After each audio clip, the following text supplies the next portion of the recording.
So may I say greetings to the Most High, cause Him make this possible. Today is another day and we're heading into a community known as Parottee. May I go up on a trad in the morning and may I take you along with me. So may I will show you a section of the community through the lenses of my camera. So big up on yourself and each part now watch from yard and abroad. Anywhere now watch from, big up on yourself. My regular viewers, my regular subscribers, all of my first time viewers as well. Maximum respect and love. A heart of love to all of you. Yeah, so Parottee is a community that is south of Black River and Crane Road. To get to the roundabout that leads into the community of Parottee, it is about 5 minutes from the town of Black River, traveling along Crane Road in a southern direction. Yeah, so when you reach at the roundabout on the corner, you're gonna take a right turn around that roundabout to head into the Parottee community. Parottee, as you know, would have been impacted greatly from the passage of Hurricane Melissa. A lot of damages were done within that community. So sections of the community is basically on the seashore, and that also is bordered by swamplands to the other side. So a lot of dumping has to be done before structures could be erected on these lands.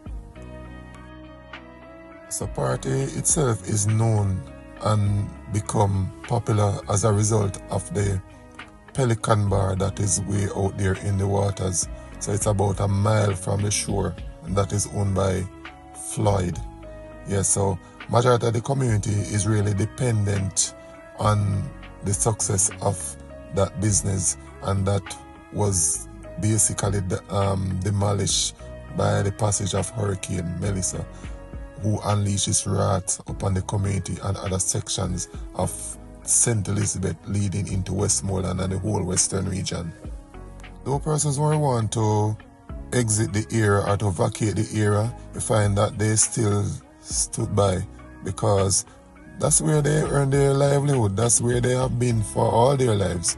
You know, so to get up, really get up and leave all of those possessions, all of their businesses and all of that to go to somewhere else. Then again, a lot of them don't really have anywhere else to go.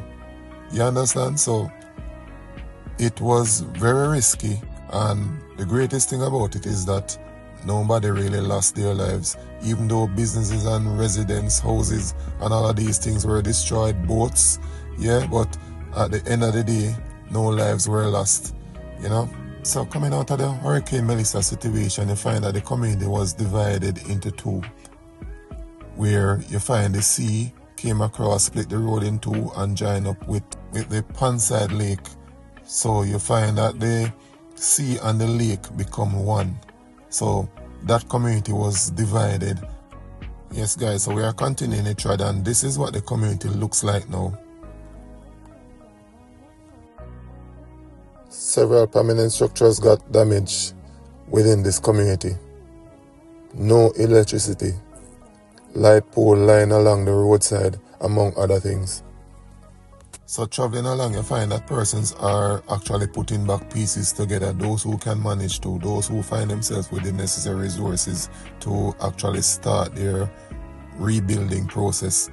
You know, persons are not prepared to leave. Persons are prepared to restart their lives. Right about now, guys, the aim is to reach down to that area where the community was divided in two due to the joining of the lake and the sea. Over time, I would have seen footages of what took place in the community, but I believe it is best for me to really have a first-hand view and a full appreciation of what actually took place within the community. And in doing so, I'm making sure that I'm taking you along with me. So for those of you who is not able to reach this area, then I am in a position where I can show you that part of the community through the lenses of this camera. Yes guys, so this is the condition of the road as we travel along. You know, there are several breakaways, and if you look across there, you realize how close the sea is to the road. There's nothing really, no form of barriers to really prevent the storm surge from coming onto land and destroying whatever it is was in its path. There was no resistance whatsoever.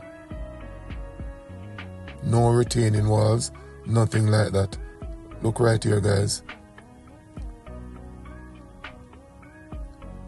This is what happens, and this is just the beginning of what you're about to see.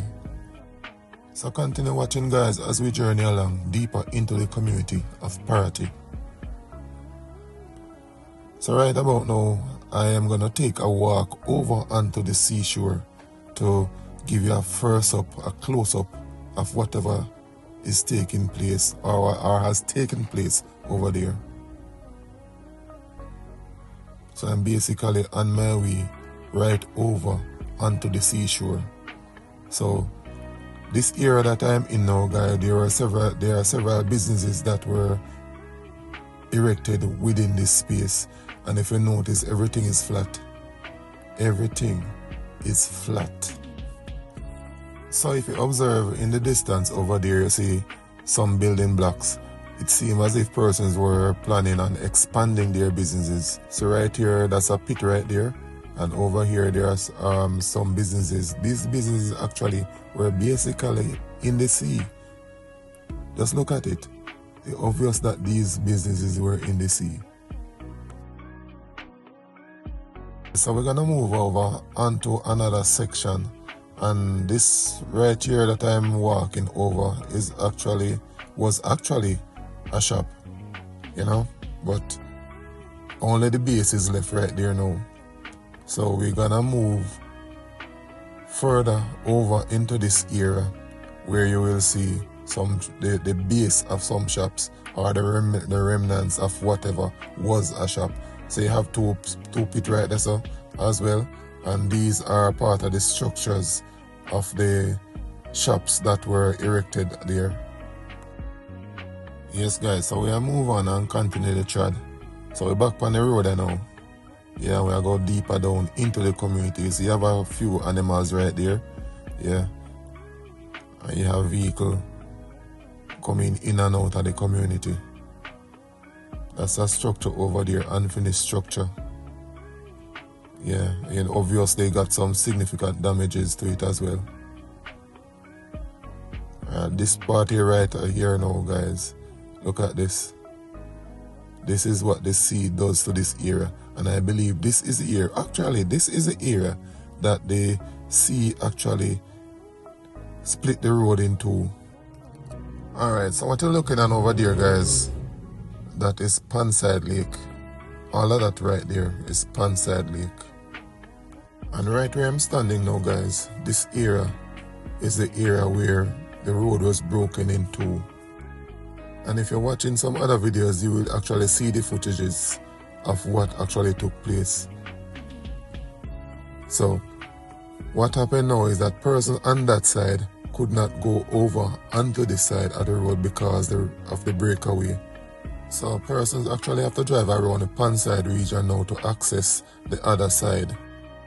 Yeah, so this water that you're looking at now is a part of the sea, and that came through this area, break all the barriers, you know, burst this piece of road in two. Yeah, end up over there, so into the lake, joining the lake and the sea together. So this piece of road actually was impassable for a period of time. Alright, so this is what took place. The authorities came in with some mall and some big stone and stuff and dump up this whole area, making it possible for vehicular traffic to access the other side or to access both communities. Because what really happened, you know, is that due to the breakaway or the separation of the communities, you find that only persons who want to brave enough to travel through the water could actually reach to either side of the community. Yes, guys, this is Parottee, and this is exactly what is happening in Parottee. But there's much more to see, so continue watching. Yeah man, so we are continuing the trad along the Parottee Road.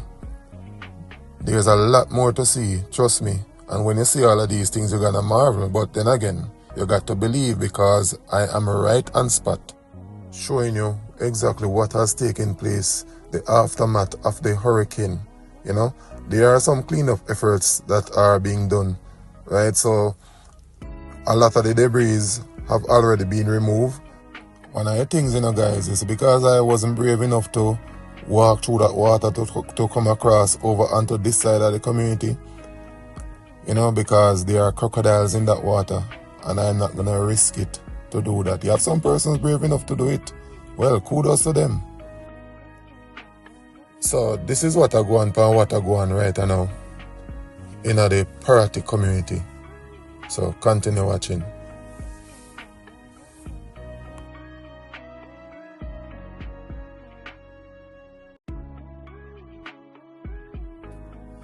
As may I say, there is no electricity within this community right now.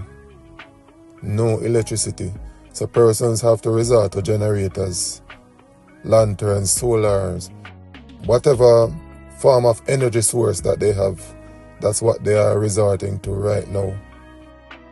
Who want to use battle torch, use battle torch. Lamps. You understand? But over here in the night, it's pitch dark. Yeah, because as I said, there is no electricity. You see, when it reaches the evenings, guys, lots of mosquitoes. Mosquitoes unalive over here. Trust me, when you reach into the evening, going into the night, the early part of the night, a lot of mosquitoes. It's because the area is kind of swampy. There's a lot of swampland within this area, so it's actually a breeding habitat for the mosquitoes. So no amount of fogging or eradication mechanism can really rid this community of mosquitoes, because as I said, the area is swampy. So what you're seeing, that there is activity as it relates to decking or re-roofing aggregates on the ground, so you know that persons are actively trying to put back their lives together.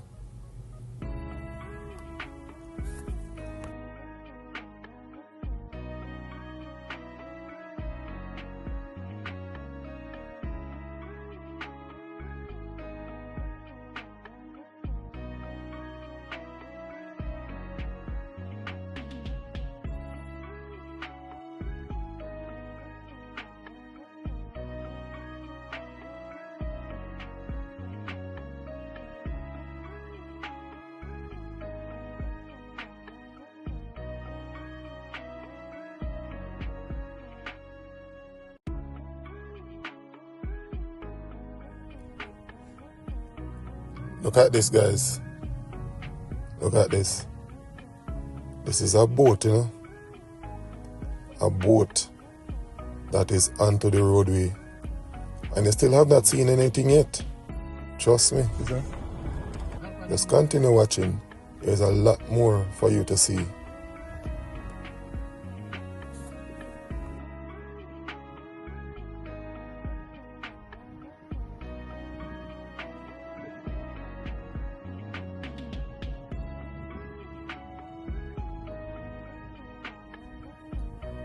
These boats were not placed over here by the owners. These boats were pushed over here by Melissa. Yeah. See that? All of those boats, everything that you see over on the left side, were pushed over there by the hurricane storm surge. So remember to like and share the video, comment, subscribe for part 2. Catch you in the other one. Thanks for watching.